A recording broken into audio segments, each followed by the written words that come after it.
तो देखो हम कुछ क्वेश्चंस को और डिस्कस करते हैं जो कि लास्ट टॉपिक से रिलेटेड थे।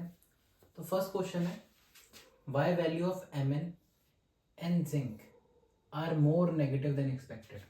तो जो वैल्यूज यहाँ पे मैंने लास्ट स्लाइड में लिखी थी उसमें आप देख सकते हो मैग्नीज की वैल्यू और जिंक की वैल्यू एक्सेप्शनली थोड़ी सी ज़्यादा हो गई थी। जैसे कॉपर की वैल्यू तो प्लस 0.34 थी, बट जिंक की वैल्यू अचानक से -0.76 हो जाती है। तो ये ज़्यादा वैल्यूज आने का क्या रीज़न है? तो देखो, अगर आप सिंपली देखोगे, एक को मैं समझा देता हूँ, दूसरा भी उसके जैसा ही है। मैग्नीज का केस देखते हैं। मैग्नीज क्या होता है 4s2 3d5, ये आपको बिल्कुल अच्छे से आना चाहिए। अगर आप देखोगे मैग्नीज अगर अपना 2 इलेक्ट्रॉन लॉस कर भी दे तो क्या बनेगा 4s0 3d5, क्योंकि आउटर मोस्ट शेल से हमेशा इलेक्ट्रॉन निकलते हैं। अभी भी कैसा है ये स्टेबल है। अब स्टेबल से अगर आप स्टेबल फॉर्म में ही जाओगे तो यहाँ पे क्या होगी लो आयनाइजेशन एंथैल्पी होगी। अब लो आयनाइजेशन एंथैल्पी है तो होगा कैसे मैग्नीज और जिंक के केस में, क्योंकि जब वो 2 इलेक्ट्रॉन लॉस भी कर देते हैं तो वो स्टेबल ही रहते हैं।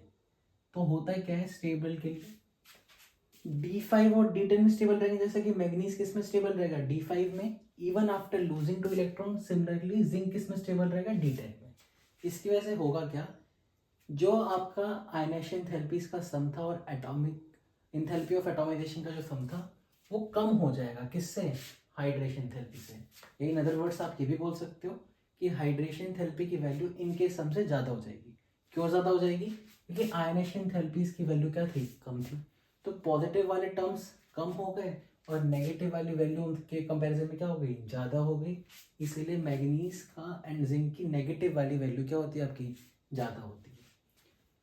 अब हमने लास्ट में ये पढ़ा था E0 M2 प्लस से M। अब हमें दूसरी वैल्यू पढ़नी है E0 Mn3 प्लस से Mn2 प्लस। तो कुछ अंडरस्टैंडिंग डेवलप करते हैं इससे पहले। मान लो Mn3 प्लस से Mn2 प्लस की तरफ नहीं जाना है। अब यहाँ पर देखो Mn3 प्लस से अगर आप Mn2 प्लस की तरफ जाओगे तो आपको एक इलेक्ट्रॉन गेन करना पड़ेगा। और मान लो अगर इसकी वैल्यू कैसी आ रही है इसकी E0 M3 प्लस से M2 प्लस की वो वैल्यू है पॉजिटिव।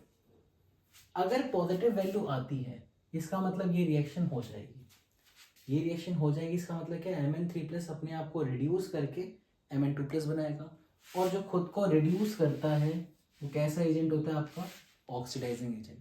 तो क्या हम इस बात से ये कह सकते हैं जिनकी भी M3 प्लस से M2 प्लस वाली वैल्यू पॉजिटिव होगी वो सारी क्या करेंगे रिडक्शन जो करते हैं वही क्या होते हैं ऑक्सीडाइजिंग एजेंट। मतलब पॉजिटिव वैल्यू का मतलब क्या होता है ऑक्सीडाइजिंग एजेंट। लेकिन मान लेते हैं अगर कोई क्रोमियम 3 प्लस जैसे है इलेक्ट्रॉन गेन करने के बाद क्रोमियम 2 प्लस बनाता है बट इसकी वैल्यू कैसी है आपकी नेगेटिव है। अगर वैल्यू नेगेटिव है यानी कि वो खुद को रिड्यूस नहीं करना चाहता। जो खुद को रिड्यूस नहीं करना चाहता तो क्या करना चाहता है वो खुद को ऑक्सीडाइज करना चाहता है। क्योंकि देखो उसने क्या बोला क्रोमियम 3 प्लस से मैंने पूछा इलेक्ट्रॉन लोगे तो उसने कैसे रिस्पॉन्स करा नहीं। तो वो क्या करना चाहेगा उल्टी रिएक्शन। उल्टी रिएक्शन मतलब क्रोमियम अपने इलेक्ट्रॉन को लॉस करना चाहेगा। जैसे आप देख सकते हो क्रोमियम एक्चुअल में क्या करना चाहता है अपने इलेक्ट्रॉन को लॉस करना चाहता है। और जो इलेक्ट्रॉन को लॉस करता है वो क्या करता है ऑक्सीडाइज। और खुद को कौन ऑक्सीडाइज करते हैं रिड्यूसिंग एजेंट। तो आप ऐसे ध्यान रखना सिंपली जिनकी वैल्यू पॉजिटिव है वो कैसे एजेंट होंगे ऑक्सीडाइजिंग एजेंट। और जिनकी वैल्यू नेगेटिव आती है वो कैसे एजेंट होंगे आपके रिड्यूसिंग एजेंट। बहुत सिंपल है। नेगेटिव वैल्यू का मतलब हो गया रिड्यूसिंग एजेंट, पॉजिटिव वैल्यू का मतलब हो गया आपका ऑक्सीडाइजिंग एजेंट। अब इनको हम क्वेश्चंस में यूज करते हैं। जैसे कि काफी बार क्वेश्चन आता है वाई E0 M3 प्लस से M2 plus is highly positive. जैसे ये इक्वेशन जो लिखी हुई है ये वैल्यू हाईली पॉजिटिव होती है। या वो इन अदर वर्ड्स ऐसे ही पूछ सकता है why Mn3 plus is a good oxidizing agent. ठीक है, तो इसका रीजन देखते हैं। एक चीज आप ध्यान रखना कि कोई भी ऑक्सीडाइजिंग एजेंट खुद को क्या करता है रिड्यूस करता है। ये बात इंपॉर्टेंट है। तो मान लो अगर एग्जाम में कोई भी ऐसा क्वेश्चन आता है कि why it is a good oxidizing agent, why it is a good reducing agent, तो आप इस चीज को याद रखना कि ऑक्सीडाइजिंग एजेंट खुद को क्या करता है रिड्यूस। इतना आपको जरूर लिख के आना है because Mn3 plus reduces itself. ये इंपॉर्टेंट चीज है। इतना अगर आप लिखते हो तो आपको मार्क्स मिल सकते हैं। लेकिन हम देखते हैं कि रिड्यूस क्यों करता है, तो उसके लिए आप यहाँ पर आ जाओ। Mn3+ से Mn2+ जाना है, तो इसकी वैल्यू हमें कैसा कह रहा है, हाईली पॉजिटिव है। क्यों होगी पॉजिटिव वो भी देखते हैं। Mn3+ का इलेक्ट्रॉनिक कन्फिगरेशन अगर आप देखोगे तो क्या होता है, D4, और Mn2+ का इलेक्ट्रॉनिक कन्फिगरेशन क्या होता है आपका, D5। तो अगर एक इलेक्ट्रॉन ही ले लेगा तो D4 से कहाँ पहुंचेगा, D5 में। D4 अनस्टेबल होता है और D5 कैसा होता है, स्टेबल। मतलब ये रिएक्शन खुशी खुशी होगी, क्योंकि अनस्टेबल से कहाँ जा रहा है, मोर स्टेबल फॉर्म में जा रहा है। अगर कोई भी चीज मोर स्टेबल फॉर्म में जाती है तो वो रिएक्शन हो जाती है। इसका मतलब ये है कि Mn3+ अपने आप को जल्दी से क्या कर लेगा, इलेक्ट्रॉन को गेन करेगा, यानी कि खुद को रिड्यूस करेगा, और जो खुद को रिड्यूस करता है it is a oxidizing agent. उसी आंसर को हमने यहाँ पे लिखा हुआ है, इट इज बिकॉज Mn3+ जिसकी D4 इलेक्ट्रॉनिक कन्फिगरेशन है, खुद को रिड्यूस करके, रिड्यूस का मतलब क्या होता है आपका, गेन ऑफ इलेक्ट्रॉन, खुद को रिड्यूस करके किस में जाता है, मोर स्टेबल Mn2+ में। क्यों ले जाता है, क्योंकि उसके पास D5 होता है which is half filled electronic configuration. तो इस तरीके से क्वेश्चन आ सकता है। एक उसका रिवर्सल क्वेश्चन भी आ सकता है, वाई E0 Chromium 3+ से Chromium 2+ इज हाईली नेगेटिव, और why Chromium 2+ is a good reducing agent.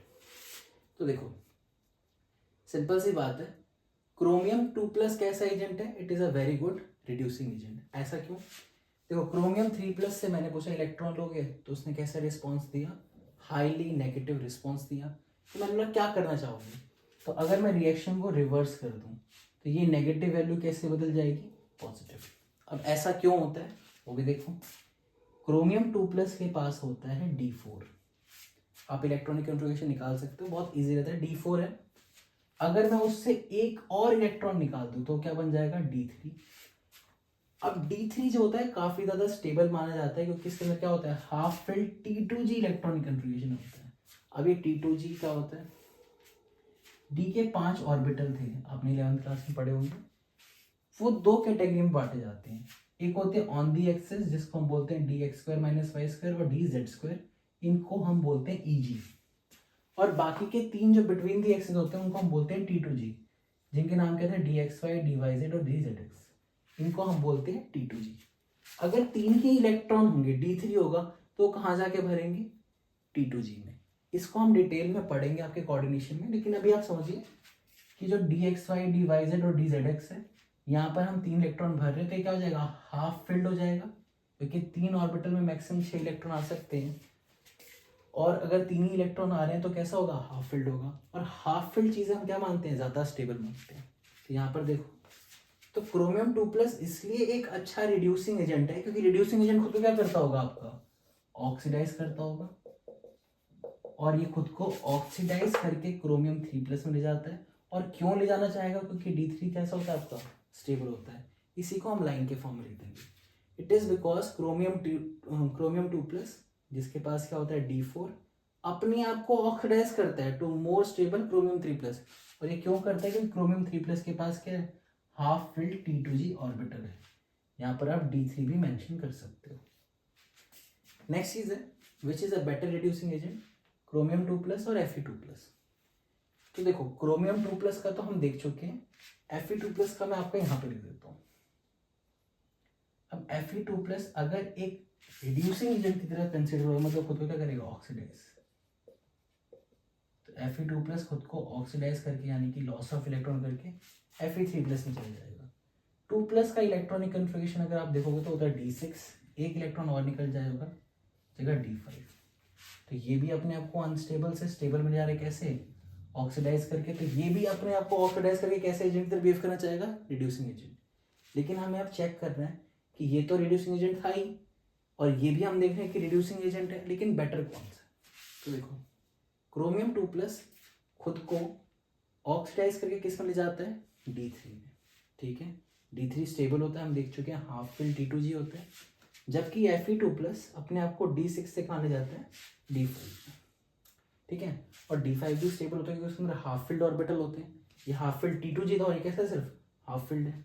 लेकिन अगर आपको ध्यान रखना है कि D3 को हम ज्यादा स्टेबल मानते हैं D5 से इन एक्वस स्टेट। तो किसका वाला ज्यादा स्टेबल है, Chromium 3+ वाला टर्म ज्यादा स्टेबल है, मतलब ये खुद को जल्दी से इसके अंदर ले जाएगा, जल्दी से ले जाएगा, कैसे ले जाएगा, इलेक्ट्रॉन को लॉस करके ले जाएगा, और जो जल्दी से इलेक्ट्रॉन को लॉस करता है वो खुद को ऑक्सीडाइज करता है और कैसे एजेंट जैसे बिहेव करता है, रिड्यूसिंग एजेंट। तो इसी एक्स्ट्रा स्टेबिलिटी ऑफ क्रोमियम 3+ की वजह से, और एक्स्ट्रा स्टेबिलिटी क्यों होती है, क्योंकि D3 होता है क्रोमियम 3+ के अंदर, और D3 को हम काफ़ी ज़्यादा स्टेबल मानते हैं एक्वस स्टेट के अंदर। किसके कंपैरिजन में, D5 के कंपैरिजन में ज़्यादा स्टेबल क्रोमियम 3+ है। इट इज इसीलिए क्या है तुम्हारा, chromium 2+ is a better reducing agent than Fe2+। अगली स्लाइड में हम इसके आगे का पार्ट करते हैं। तो इसके आगे के पार्ट में हमें दो इंपॉर्टेंट कंपाउंड्स पढ़ने हैं, वो है KMnO4 और K2Cr2O7, पोटेशियम परमैंगनेट और पोटेशियम डाइक्रोम।